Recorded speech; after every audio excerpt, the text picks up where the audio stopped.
Hey guys, it's Adam from Practical Paleolithic and Strong is the New Skinny on Facebook. Got something kind of cool today.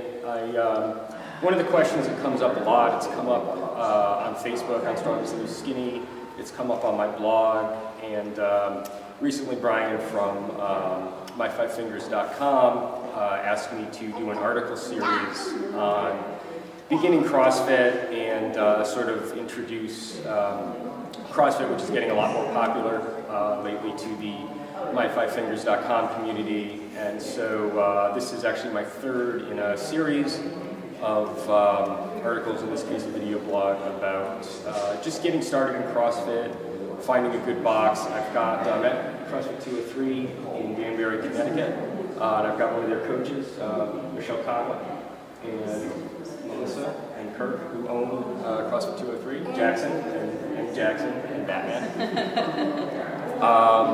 So I guess the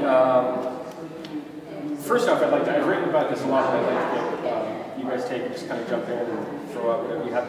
What do you think the major advantages for CrossFit? So it's like, say somebody's doing, they've been doing hiking, they've been doing running, or you know, biking, whatever. What do you think the main advantage is coming into CrossFit?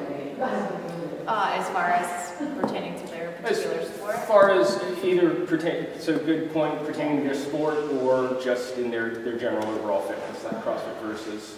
So I think because CrossFit is focusing so much on strength, endurance, gymnastics, there's so much that goes into CrossFit. Basically, we're training them to be better hikers, better swimmers, better runners. Because they're stronger, they're going to be able to maintain the proper form that they need to for running, for biking. They're going to keep better midline stabilization, better strength. It's going to be better for them in the long run, and be faster, and be able to maintain that for longer periods of time. Okay. And then how about, actually Kirk, I'll throw this at you. What about somebody that maybe really isn't training a lot, or maybe they're doing the circuits at the gym and they're running or walking on a treadmill, and then coming into CrossFit, obviously approaching it safely and sanely and slowly, but what do you think the advantages are to coming to CrossFit from almost an untrained state or a global gym trained state? Well, notice with a lot of people who come in, no matter what they've been doing, is a lack of core strength. Yep. And that's what we're all about. Yep. That core strength, a lot of people just, do their presses, their bench press. Right. They hardly do anything with their core. And a lot of people have had back issues, health issues, and it's because of that lack of core strength, and that's what we build with them. And you can see relatively quick how stronger they get and rapid improvement. So. Right. Okay. Yeah. So it's back to that the broad general and inclusive fitness versus the specialization or whatever. All right. So one of the things that I think is really important is CrossFit's getting a lot more popular. There's a ton of blogs about it. There's a ton of CrossFits. Have you guys heard that joke that soon there's going to be more CrossFits than Starbucks? So what would you guys say? I guess why don't I put it this way? What do you guys focus on here at 203 as coaches that you think makes you a great CrossFit? I mean, what do you think really makes 203? Because I know it's a great box. What do you guys think makes it a great box? Or is your philosophy and methodology? I think it's actually spending time with people. Mm-hmm. They come in, and some people have told us that they went to different boxes, and it might be the first time there, and the trainers just say, okay, do this and this, lift this 20 times, lift this 20 times, run, come back, do it again. Right. And they don't really give instruction. Right. And so we try to spend time with people, show them the proper way to do things, make sure they don't get injured, scale the weight for them, just make sure they can get through the workout okay, just to introduce them to CrossFit. So I think a big part of it is spending time with people and showing them attention, making sure they do things right, and I think people appreciate that. What do you guys think is a reasonable, like say somebody just kind of gets into CrossFit. I got an email from a friend of mine not too long ago who had started CrossFit. I think she'd been in it for about a month or so, and she was really frustrated as far as like kind of feeling like she wasn't good at anything. What do you think is like a reasonable time to start feeling comfortable with CrossFit? kind of knowing what's going on at the box and feeling reasonably sure. I think it's comfortable with, like, from day one. Because then if she's not feeling comfortable after a month of it, then she probably doesn't understand what she's doing or why she's doing it. And so she doesn't know that she's progressing or how to progress. And so if you have somebody who's good at programming, and if you have a good programmer, and then you have everybody showing you, like, okay, well, these are your basic movements. Now we can start adding this on to that and make it a little bit more complicated. Then you know you're progressing, and so you know where you are in the grand scheme of things. Whereas if you just are awful at everything because you don't know how or why, then you don't know where you are in space. You're just like out there somewhere. Right.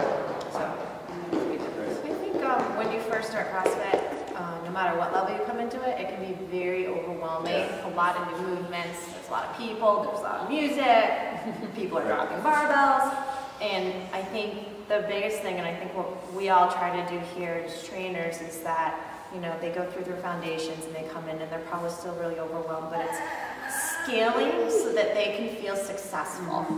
So it's not giving them something so that they're going to be the last one finishing for the first 2 months, or weight that's too heavy that they're struggling with, or movements that are too complex that they're just completely overwhelmed and confused about. It's, you know, scaling so that they're finishing in the middle of the pack. You know, so their first month, everything is scaled. So if it's a 5-rounders, okay, you're going to do 3 or 4 rounds today based on where they're at. You know, if it's handstand push-ups and they're not there yet, well, you're just going to do regular push-ups. So they feel successful every time they leave here, even though they've scaled and they still feel like they've gotten a really good workout. So I think that's a huge part in, you know, being an experienced trainer and knowing how to scale that.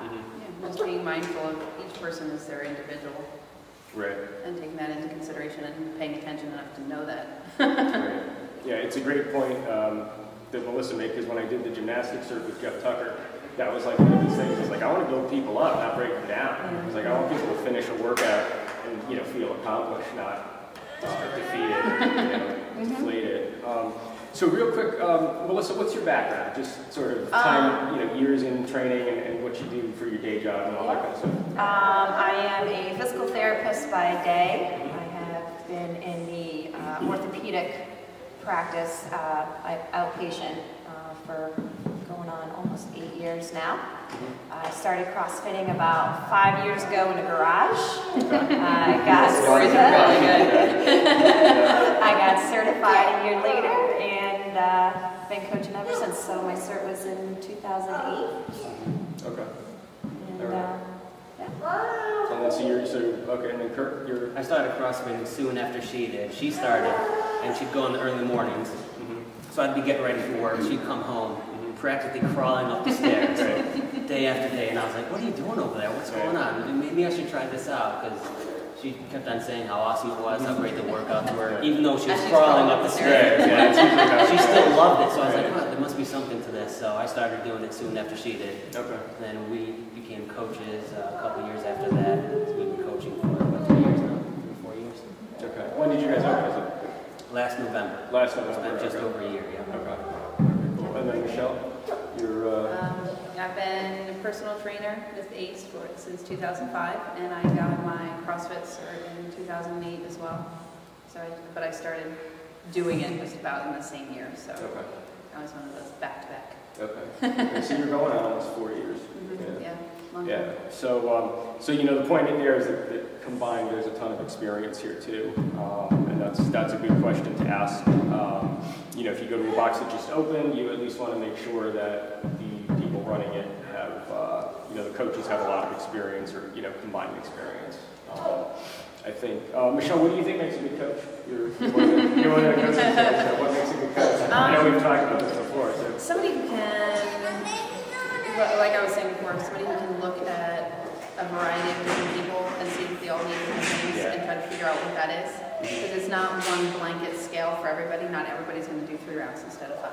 Right. Yeah, so it's like you've got to figure out what's going to be different for each person. And everybody's different emotionally as well. I mean, sometimes CrossFit can be exceptionally emotionally challenging, more so than physically, and so it's like you have to be able to handle that as well. Yeah. And be like, no, it's okay, X, Y, and Z, and or know when to push and things like that. So I think there's a big emotional component that goes along with being a good coach and not just somebody, because any grunt can make a hard workout. Anybody that's not the hard anybody part. can crush you. Yeah, anybody can destroy you. Yeah. Okay. And then you know, the other sort of, I guess to wrap up or whatever. My thoughts, and I've had this conversation with other box owners and whatever. What you're paying for when you come to a box is the coaching. Do you guys agree with that? I mean, that's really where it's at. Yeah, I know there's some places where you pay the same amount.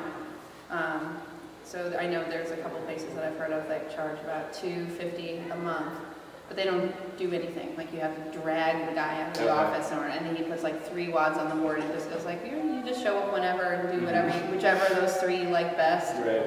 And I don't see how you could, unless you're an awesome programmer in your own right, I don't see how you could possibly do that and get better and achieve, you know, some people can, some people have the drive and ability to do that, but not everybody does. Right. So I don't see how you would get that, you know, like why don't you just go to the Anytime Fitness or the New York Sports Club and do a walk there, just do a drug race. You know, and that's $15 a month, you know? Yeah. There's a lot of CrossFits out there now. There's a lot of really good CrossFit athletes, a lot of really good CrossFit coaches, and a lot of really good CrossFit boxes. And it's a matter of, you know, I always encourage people to check us out, to check out the 3 boxes within, you know, the 15 minutes that are here, you know, because you can have 2 boxes with really great coaches, and everyone's got kind of a different personality. Every box has its own kind of flavor, so you find one that fits you and your personality and what's going to, you know, get you to where, you know, you want your goals. But I think the basic thing that needs to be there is, you know, that the coaches are knowledgeable and that they're passionate about what they do and they want to get you to, you know, help you meet your goals and, you know, get you there safely. Yeah, I mean, if you want to do competitions, or if you just want to do it for fun, or if you just want to do hero wads all the time, or, you know, I mean, that's your choice, but you should find a place that will support you and help you through that. Okay. All right, cool. All right, thanks guys. And Melissa, it's CrossFit203.com? That's right. All right, and chalkandchi.com? Yeah. All right, so that's about it, guys. I will talk to you soon.